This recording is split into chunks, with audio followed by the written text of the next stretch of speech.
சுவையான பூங்கார் அரிசி காஞ்சிபுரம் இட்லி ரெடி ஆயிடுச்சு. சாப்பிடலாம் வாங்க. இப்போ பொதுவாக காஞ்சிபுரம் இட்லிக்கு புழுங்கரிசி, பச்சரிசி, உளுந்து 3ம் சம வீதத்தில் எடுத்துக்குவாங்க. இப்போ நம்ம பச்சரிசிக்கு பதிலாக பூங்கார் அரிசி போடுறோம். புழுங்கரிசிக்கு தூயமல்லி புழுங்கரிசி போடுறோம். இது நம்ம ஆர்கானிக் விரும்புகிறனால ஆர்கானிக் அரிசி போடுறோம், தூயமல்லி அரிசி. அதுக்கப்புறம் உளுந்து 1 டம்ளர் போடுறோம். இப்போ இயற்கையை காப்போம், விவசாயியை வாழ வைப்போம், நம்ம உடம்பின் ஆரோக்கியத்தை காப்போம் என்ற முடிவில் என்ற ஒரு கான்செப்டில் நம்ம இயற்கை அரிசியை சாப்பிட்றோம். இயற்கை உரத்தில் விளைஞ்ச அரிசியை சாப்பிட்றோம். இது எந்த ஒரு கெமிக்கலும் இல்லை, நம்ம உடம்புல எந்த ஒரு கெமிக்கலும் சேராது. பொதுவாக இது நீரிழிவு நோயாளிகளுக்கு மற்றும் ப்ரெஷர் உள்ளவங்களுக்கு எல்லாத்துக்கும் ரொம்ப நல்லது. எப்படி செய்யலாம் பார்க்கலாம் வாங்க. அதே டம்ளரில் நம்ம தூயமல்லி அரிசி எடுத்துருக்கோம். இது புழுங்கல் அரிசி. இது ஆர்கானிக் அரிசி, அதாவது இயற்கை விவசாயத்தில் விளைஞ்ச அரிசி.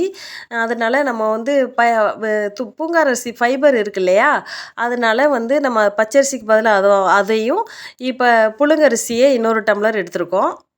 காஞ்சிபுரம் இட்லி செய்ய பச்சரிசி, புழுங்கரிசி, உளுந்து சம விதத்தில் எடுத்துக்கணும். இப்போ இதில் 1 டம்ளர் உளுந்து எடுத்துக்கிட்டேன். 1 டம்ளர் பச்சரிசியும் 1 டம்ளர் புழுங்கரிசியும் எடுத்துக்கணும். ஆனால் நான் பூங்கார் அரிசியில் காஞ்சிபுரம் இட்லி செய்கிறதுனால பூங்கார் அரிசி கொஞ்சம் ரஃப்பாக இருக்கும். அதனால் பச்சரிசி சேர்க்காம புழுங்கரிசி சேர்க்குறேன். இன்னொரு டம்ளர் புழுங்கரிசி சேர்க்குறேன். அதாவது பூங்கார் அரிசி 1 டம்ளர், தூயமல்லி அரிசி 1 டம்ளர், உளுந்து 1 டம்ளர், 3 ஒவ்வொரு டம்ளர் சேர்க்குறேன். 3 சம விகிதத்தில் இருக்கணும். எப்படி செய்யலாம் பார்க்கலாம். பொதுவாக காஞ்சிபுரம் இட்லி செய்யும்போது உளுந்து, அரிசி எல்லாமே ஒரு 3 மணி நேரம் ஊற வைப்பாங்க. ஆனால் நம்ம பூங்கார் அரிசி செய்கிறனால பூங்கார் அரிசி ஃபைபர் இல்லையா, தோல் இருக்கு இல்லையா, அதனால இப்போ நம்ம அரிசியை ஒரு 4 மணி நேரம் ஊற வச்சுக்கணும். அப்போ தான் சாஃப்டாக இருக்கும். அது மாதிரி உளுந்து, இதில் அரிசி உளுந்து எல்லாம் குறைன்னு அரைக்கிறோம். அதனால் வெந்தயம் சேர்க்க வேணாம். வெந்தயம் சேர்க்காமல் அரைக்கணும். ஏன்னா நைஸாக அரைக்கும் போது வெந்தயம் சேர்த்தா தெரியாது. இது குறைன்னு அரைக்கும் போது வெந்தயம் சேர்க்கும்போது வெந்தயம் நம்ம பல்லில் கடிப்படுற மாதிரி இருக்கும். அதனால் அது கசக்கும். அதனால் இதில் வெந்தயம் சேர்க்க வேணாம். 8 மணி நேரம் கழித்து இட்லி ஊற்றலாம். மாவு ரெடி ஆயிடுச்சு, பொங்கி வந்துருச்சு.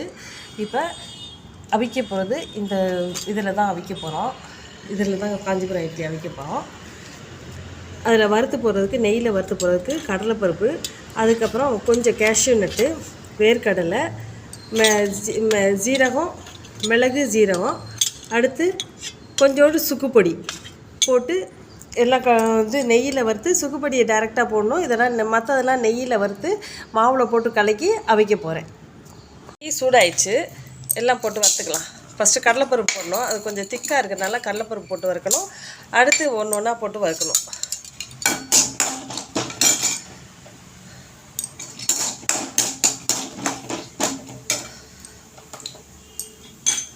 மிளகு, ஜீரகம்,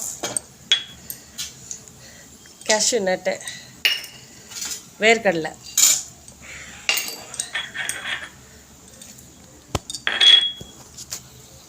போட்டாச்சு. அதில் கொஞ்சம் சுக்குப்பொடி போட்டுக்கலாம். அடுத்து நம்ம வறுத்து வச்சுருக்க தாளிப்புகளை போட்டுக்கலாம். தயிர் 2 ஸ்பூன் சேர்த்துக்கணும். இப்போ எல்லாம் கலந்து விட்டு இட்லி ஊற்ற போகிறோம். இது தென்னை ஓலையில் பின்னது மாவு இதில் ஊற்றி க்ளோஸ் பண்ணியிருக்கோம். இப்போ இதை அவிக்க போகிறேன் இட்லி பாத்திரத்தில் வச்சு. தென்னை ஓலையில் செஞ்ச கொட்டானில் இலை வச்சு மாவு ஊற்றிருக்கோம். இது வெந்ததுக்கப்புறம் பார்க்கலாம். காஞ்சிபுரம் இட்லி செய்கிறதுக்காகவே இந்த கொட்டான் பின்னது. எப்போ பனை ஓலையில் பின்னுவோம், பனை ஓலை கிடைக்காதனால இன்றைக்கி தென்னை ஓலையில் பின்னியிருக்கோம். இட்லி வெந்துருச்சு. இப்போ வெளியில் எடுத்து வச்சு சாப்பிட்லாம். பூங்கார் அரிசியில் செஞ்ச காஞ்சிபுரம் இட்லி வெந்துருச்சு. இப்போ கட் பண்ணி சாப்பிட்லாம். இலையில் சுற்றி பூங்கார் அரிசியில் அவிச்ச காஞ்சிபுரம் இட்லி, கொட்டானில் வச்சு அவிச்சது. இப்போ கட் பண்ணி சாப்பிட்லாம்.